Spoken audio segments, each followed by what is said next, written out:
আসসালামু আলাইকুম রহমতুল্লাহ বরকাতহু এবং সকলকে শুভ সন্ধ্যা।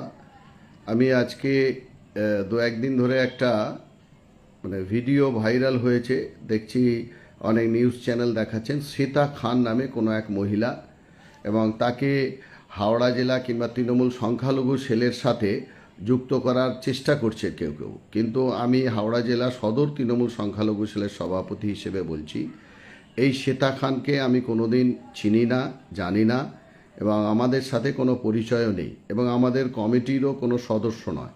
আমার পুরো ডিস্ট্রিক্ট কমিটিতে শুধুমাত্র দুজন মহিলা কমিটির ভাইস প্রেসিডেন্ট আছেন। একজন হচ্ছে হাওড়া জেলা তৃণমূল সদর সংখ্যালঘু সেলের ভাইস প্রেসিডেন্ট সাহারা বেগম, এর আগে উনি কার্যকরী সভানেত্রী ছিলেন, এবং একজন হচ্ছে স্টেটের সেক্রেটারি ছিলেন, বর্তমানে জেলার আমাদের ভাইস প্রেসিডেন্ট মুশারত খানম।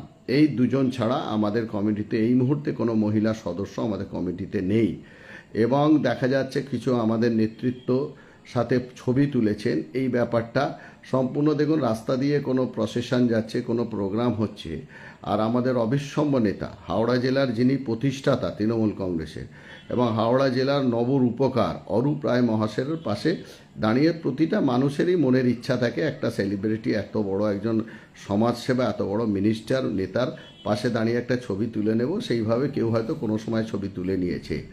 এর জন্য দলের কোনো দায়বদ্ধতাও নেই, আর দলের ও কেউ নয়। এবং যে সংখ্যালঘু বলছেন, ওটা হচ্ছে পশ্চিমবঙ্গ বঙ্গীয় সংখ্যালঘু মঞ্চ। এখানের সাথে তৃণমূল কংগ্রেসের কোনো নাম যুক্ত নেই।